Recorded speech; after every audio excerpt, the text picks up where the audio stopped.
Big bang theory को support करने वाली मेजर साइंटिफिक डिस्कवरीज के बाद भी अब इंटरनेट पर एक पेपर वायरल हो रहा है जिसके according James Webb space telescope ने बिग बैंग को रिफ्यूज किया है, जिसके कारण कई हमारे यूनिवर्स की पूरी समझ को ही पूरी तरह से गलत मान रहे हैं। क्या ऐसा वाकई में है? क्या ये थ्योरी गलत है? और क्या James Webb space telescope universe की फंडामेंटल थ्योरीज को गलत साबित कर रहा है? आइए इसके बारे में जानते हैं और इस पर ब्रायन कॉक्स का नजरिया भी जानते हैं, जो कि एक एस्ट्रोनॉमर हैं जो कि कई सीरीज में भी काम कर चुके हैं। तो आइए इसके बारे में डिटेल से जानते हैं।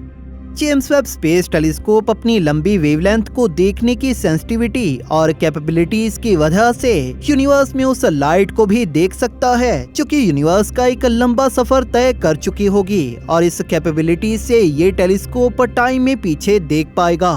इस तरह से टाइम में पीछे देखते हुए ये जेम्स वेब स्पेस टेलीस्कोप इससे जुड़े बहुत से डेटा को कलेक्ट कर पाएगा। इस जेम्स वेब स्पेस टेलीस्कोप के लिए साइंटिस्ट ने कई सारे मिशंस ऑलरेडी ही प्रिपेयर कर रखे हैं और जो सारे ही इंटरेस्टिंग हैं, लेकिन इनमें से एक मिशन है पहले सितारों और गैलेक्सीज को खोजना और इनकी फॉर्मेशन को ऑब्जर्व करना, क्योंकि ये हमारे लिए एक बड़ी प्रॉब्लम रहे हैं। प्रॉब्लम इस वजह से क्योंकि हम नहीं जानते कि पहली गैलेक्सीज में पहले सितारों की फॉर्मेशन कैसे हुई थी।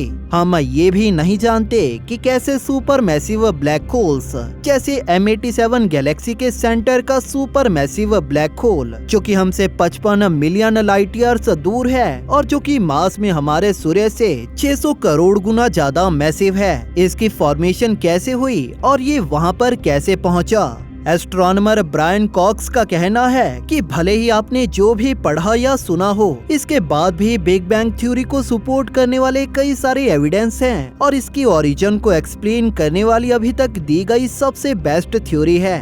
इस बिग बैंग थ्योरी में हम ये सोचते हैं कि ये इवेंट एक प्री एग्जिस्टिंग यानी पहले से मौजूदा यूनिवर्स में हुआ था। तो हम इस तरह से ये मानते हैं कि स्पेस और टाइम इससे भी पहले मौजूद थे। इस समय यूनिवर्स काफी ठंडा और काफी तेजी से एक्सपेंड हो रहा था। ये एक्सपेंशन फिर किन्हीं वजहों से स्लो हो गया और इस एक्सपेंशन के स्लो होने को ही हम बिग बैंग कहते हैं और इस पूरी घटना को हम इन्फ्लेशन कहते हैं। इस तरह से बिग बैंग से पहले क्या हुआ था, ये उससे जुड़ी सबसे बेस्ट थ्योरी है, लेकिन उस इन्फ्लेशन की शुरुआत कैसे हुई हम इससे जुड़ा कुछ भी नहीं जानते। ये बिग बैंग थ्योरी आज से लगभग 1 सेंचुरी पहले हमारे सामने आई थी और जो इस एविडेंस पर बेस्ड थी कि हमारा यूनिवर्स फैल रहा है, जिसे CMB यानी कॉस्मिक माइक्रोवेव बैकग्राउंड की डिस्कवरी के बाद प्रूव भी किया गया कि हमारा यूनिवर्स फैल रहा है। हाल ही में एक पेपर इंटरनेट पर काफी वायरल हो रहा है जिसके अनुसार बिग बैंग की हमारी समझ गलत हो सकती है। ब्रायन कॉक्स इसके बारे में कहते हैं कि ऐसे क्लेम्स पूरी तरह से गलत हैं और हम इवन बिग बैंग की आफ्टर ग्लो को भी देख सकते हैं। वो कहते हैं कि कोई इस बात का दावा नहीं कर सकता कि कोई बिग बैंग हुआ ही नहीं था, क्योंकि हम इसके आफ्टर ग्लो को देख सकते हैं, जिसे हम कॉस्मिक माइक्रोवेव बैकग्राउंड रेडिएशन कहते हैं। इस कॉस्मिक माइक्रोवेव बैकग्राउंड को 1960 के दशक में खोजा गया था। इस बिग बैंग मॉडल से जुड़ी सबसे बड़ी मिसकॉन्सेप्शन ये है कि ये यूनिवर्स के ओरिजिन को पूरी तरह से एक्सप्लेन करता है। बिग बैंग एक्सपेंडिंग यूनिवर्स के लिए एक काफी मिसलीडिंग नेम है, क्योंकि हम एक इन्फिनाइट यूनिवर्स को एक्सपेंड होते हुए देख रहे हैं। इसी के साथ यूनिवर्स का ये एक्सपेंशन लगातार तेज होता जा रहा है, जो कि वैज्ञानिकों के लिए एक बहुत बड़ी मिस्ट्री है। हम हमेशा से यही सोचते आए हैं कि ग्रेविटी हमेशा अट्रैक्टिव होती है और ये चीजों को एक दूसरे की तरफ खींचती है।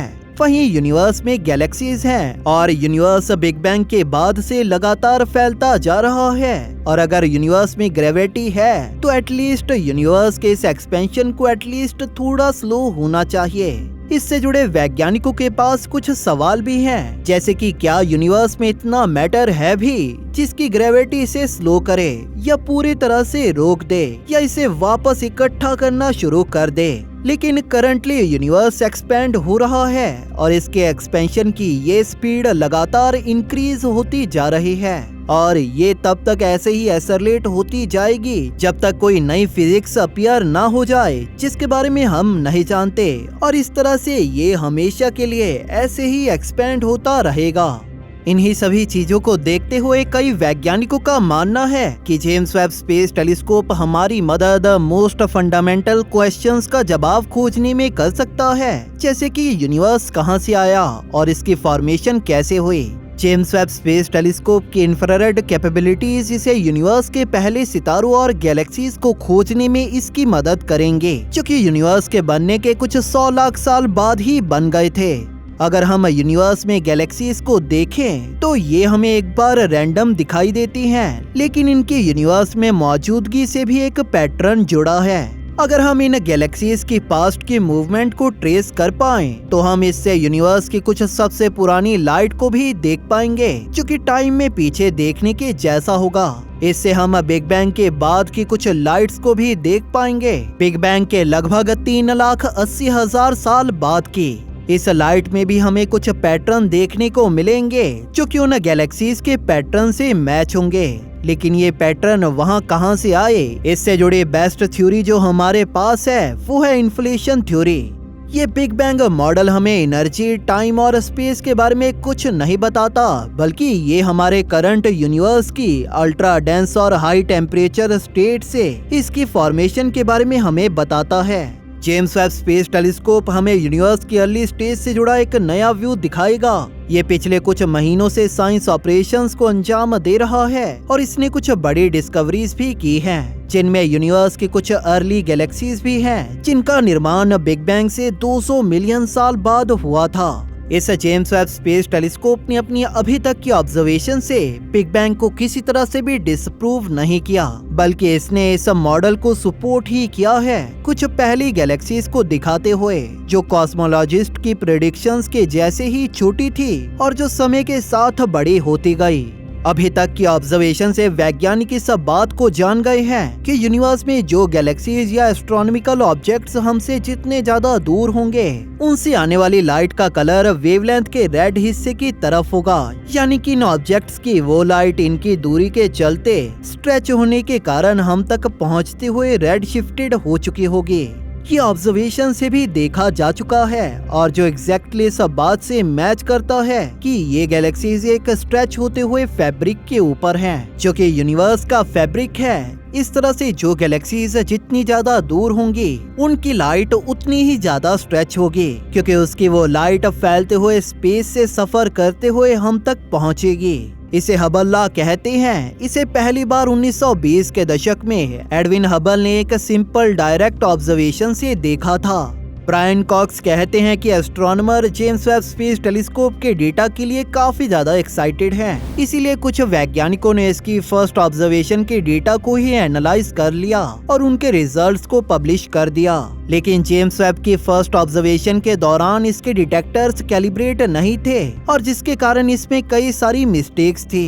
इसीलिए हमें डेटा को सीरियस लेना चाहिए। इसी जैसी एक मिस्टेक 1990 के दशक में हुई थी, जब यूनिवर्स की एज की मेजरमेंट की गई थी, जो 11.5 बिलियन साल थी, जिसे उस वक्त यूनिवर्स के एक्सपेंशन रेट के बेस पर कैलकुलेट किया गया था। इसके बाद 1998 में एस्ट्रोनॉमर्स की कई टीम ने अपनी ऑब्जर्वेशन से ये पता लगाया कि यूनिवर्स लगातार तेजी से फैलता जा रहा है और इसके एक्सपेंशन की ये स्पीड लगातार बढ़ती जा रही है, जो कि सभी के लिए शॉकिंग था, क्योंकि तब तक वैज्ञानिकों का मानना था कि बिग बैंग के बाद यूनिवर्स के फैलने की रफ्तार कम होती जा रही है। इसके बाद नई ऑब्जर्वेशन से हमें यूनिवर्स की एज का नया नंबर मिला, जो था 13.8 बिलियन साल। हालांकि इसके बाद भी यूनिवर्स की एज और इसके सबसे पुराने एस्ट्रोनॉमिकल ऑब्जेक्ट्स की एज से जुड़ी कुछ बड़ी इनकंसिस्टेंसीज हमें देखने को मिली। ये कुछ ऐसी मिस्ट्रीज हैं जिनमें से कुछ सॉल्व की जा चुकी हैं और जिनमें से कुछ आज यूं ही बरकरार हैं। उनका कहना है कि एस्ट्रोफिजिक्स कम्युनिटी में हर किसी ने बिग बैंग थ्योरी को सही मानते हुए